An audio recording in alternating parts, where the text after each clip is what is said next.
दोस्तों आज हम लोग 1 ईयर का जो सीबीटी में क्वेश्चंस पेपर होता है उसको सॉल्व करेंगे। ये देखिए इसी वर्ष का यानी 2024 का एक क्वेश्चंस पेपर है।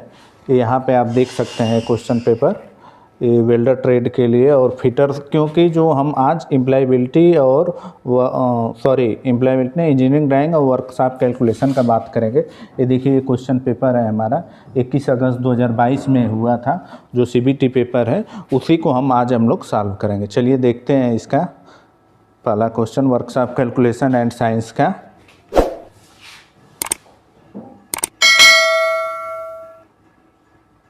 ये देखिए हमारा पहला क्वेश्चन जो स्क्रीन पर दिख रहा है कह रहा है कि इनमें से कौन सा धातु गुण जिसमें धातु को गर्म करने पर पिघल जाती है।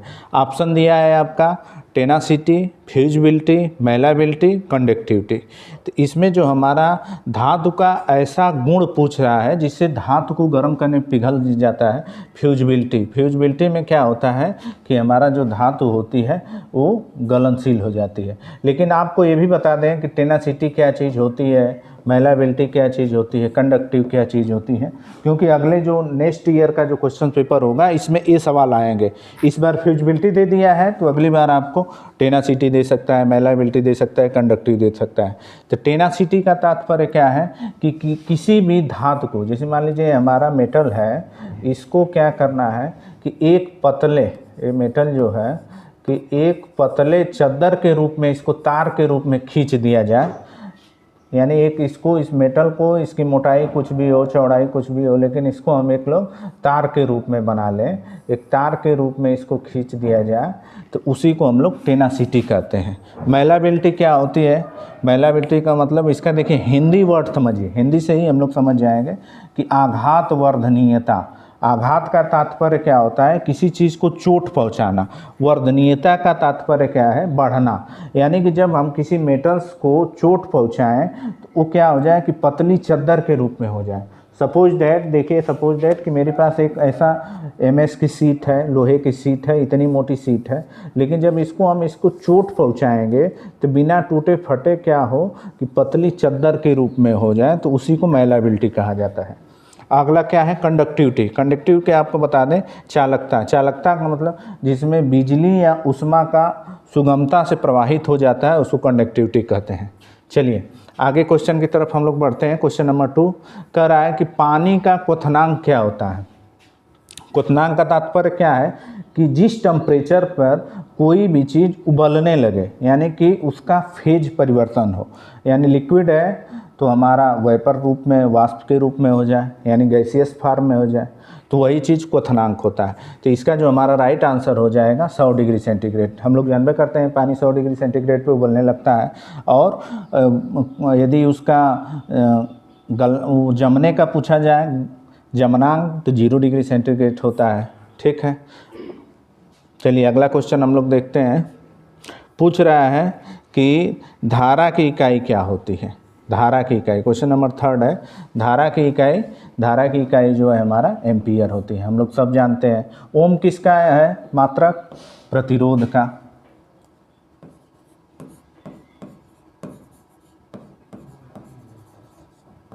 ठीक। वोल्ट किसका है? विभव का मात्रक वोल्ट होता है।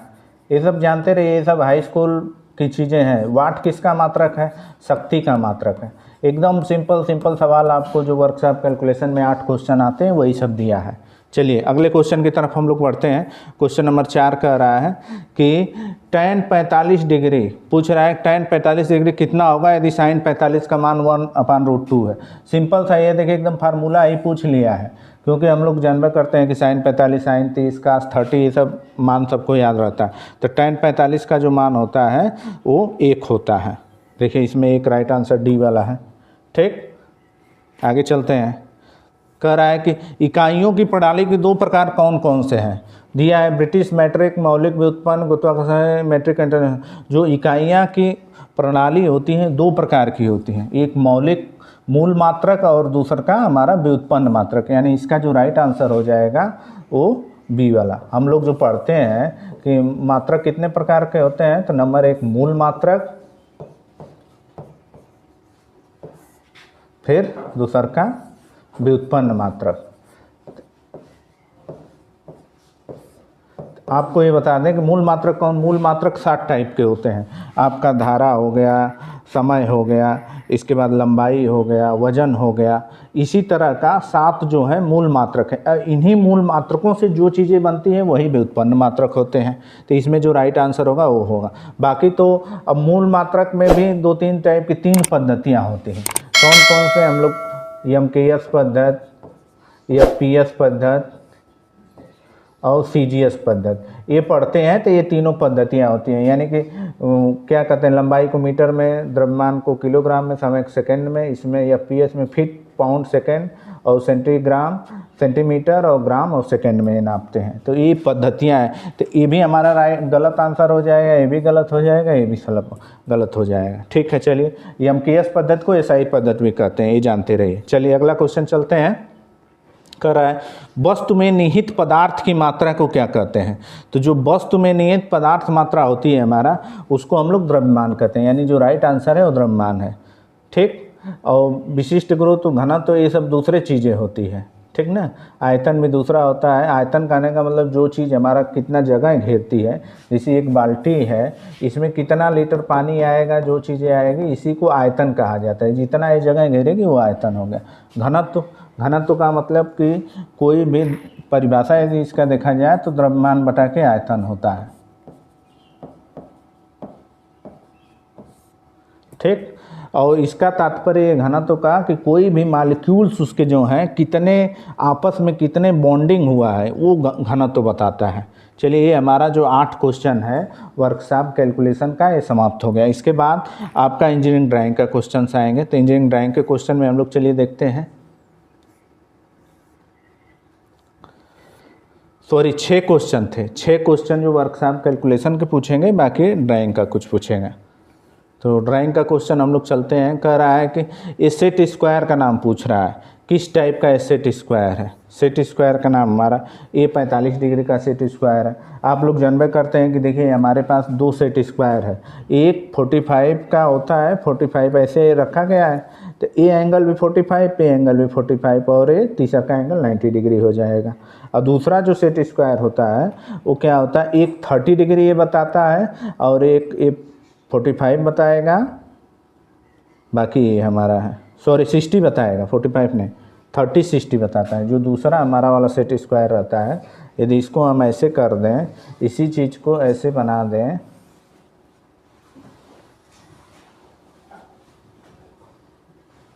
ये जो हमारा एंगल है 30 है, ये 60 है और ये 90 है। तो 2 टाइप्स के सेट स्क्वायर आते हैं, एक 45 बता रहा था, एक 30 60 बता रहा था। चलिए अगला क्वेश्चन देखते हैं। कह रहा है कि कोई ड्राइंग दिया है बना के, कह रहा है कि इसका संरेखित सिस्टम आयाम को पहचानिए। देखिए इसको यदि हम देखा जाए इसको प्रॉपर वे में, तो ये हमारा ड्राइंग दिया गया है, इसका राइट आंसर्स क्या है, यानी किसी भी ऑब्जेक्ट को हम लोग कैसे इसको दर्शा सकते हैं।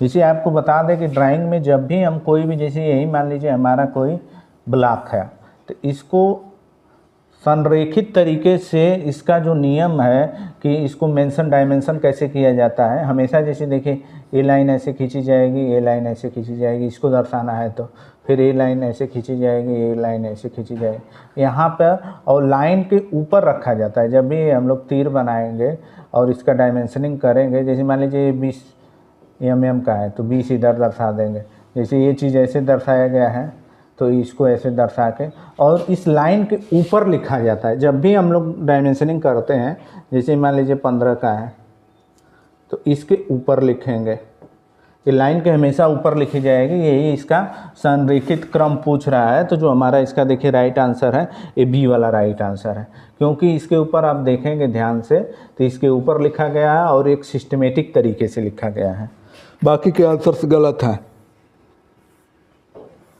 चलिए क्वेश्चन नंबर 3 पर चलना है। पूछ रहे हैं इस ट्रायंगल का नाम पूछ रहा है, त्रिभुज का नाम। तो ये हमारा समकोण त्रिभुज है। देखिए ये कौन सा त्रिभुज है, समकोण त्रिभुज। ठीक है, क्योंकि 90 डिग्री का ऐसे बना है तो कोई भी देख के राइट एंगल ट्रायंगल, इसको अंग्रेजी में हम लोग राइट एंगल ट्रायंगल। समद्विबाहु त्रिकोण क्या होता है, समभुज क्या होता है, विषमबाहु त्रिकोण क्या होता है। यानी समद्विबाहु मतलब जिसकी 2 भुजा बराबर है। जैसे मान लीजिए एक ऐसा त्रिभुज जिसकी दो भुजा बराबर रहती है, जैसे मान लीजिए ये भुजा और ये भुजा आपस में बराबर है तो समद्विबाहु त्रिभुज।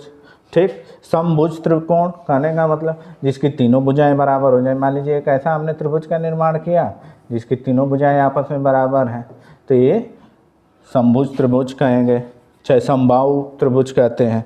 विषमबाहु का मतलब जिसकी तीनों भुजाएं एक भी बराबर नहीं हो तो उसको विषमबाहु त्रिभुज कहते हैं, ये जानते रहिए। देखिए एक स्पैनर दिया है, कह रहा है कि identify name of the tool. ठीक, तो ये ओपन एंडेड स्पैनर है, यानी इसका मुंह जो है ये मुंह खुला है, इसीलिए इसको ओपन एंडेड स्पैनर कहा जाता है।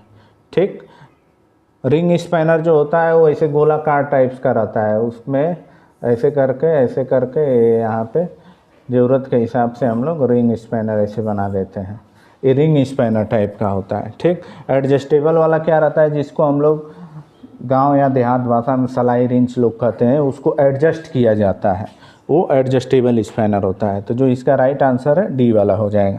चलिए नेक्स्ट क्वेश्चन पे चलते हैं।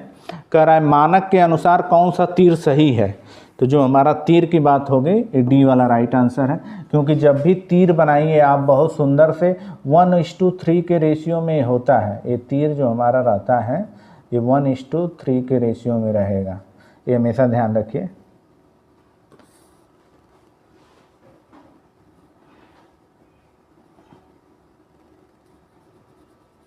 इस बोर्ड पे सही नहीं बन पा रहा है, नहीं तो आपको एकदम अच्छे से बना के दिखाते हैं, सेंस नहीं कर पा रहा है। यानी कि जो इसका मुंह है, यदि इसको हम बात करेंगे तो ये 3 रहता है इसकी लंबाई, और इसकी जो ये चीज़ है 1 रहती है, तो इसीलिए इसको 1:3 के रेशियो में रखा जाता है। बाकी ये सब जो है ये सब रॉन्ग है, ये गलत है, यानी सही वाला आंसर जो है डी है, इसको जानते रहिए। फिर देखिए कह रहा है कि डायमेंशन पूछा है कि कौन सा ड्राइंग का डायमेंशन सही है। अभी आपको ब्लॉक बना के हमने बताया है कि किसी भी ब्लॉक को जब भी डायमेंशनिंग किया जाता है तो इसको लाइन के ऊपर लिखा जाता है। ठीक है, जैसे ये देखिए सी वाला आंसर है, ये लाइन के नीचे यहाँ पे डायमेंशनिंग कर दिया है, तो ये हमारा गलत आंसर हो गया। ठीक, इसके बाद देखिए आंसर है बी वाला भी। देखिए यहाँ ना ऊपर इसके ना लिख के यहाँ इसको लिखना चाहिए, ये 45 है तो यहाँ ऊपर लिखना चाहिए, तो ये इसके नीचे रख दिया है, तो ये भी गलत हो गया है।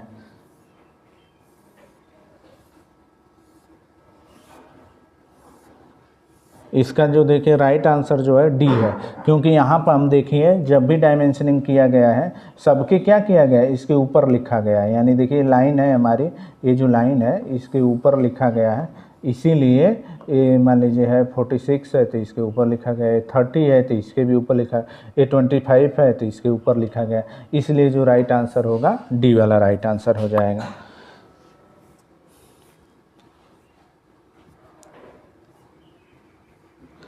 इस तरह से आपको 6-6-12 क्वेश्चन जो आएंगे WCS प्लस इम्प्लायबिलिटी के आपके पेपर में, सॉरी WCS प्लस ड्राइंग के 12 क्वेश्चन आने हैं। ये 6-6 क्वेश्चन आपका ये मान लीजिए इस वीडियो में हमने कंप्लीट कर दिया है। इस तरह आगे भी आपको पेपर लाएंगे, इम्प्लायबिलिटी का भी सॉल्व करवाएंगे, थ्योरी का भी सॉल्व करवाएंगे। आप लोग इस चैनल पर बने रहिए, देखते रहिए। धन्यवाद।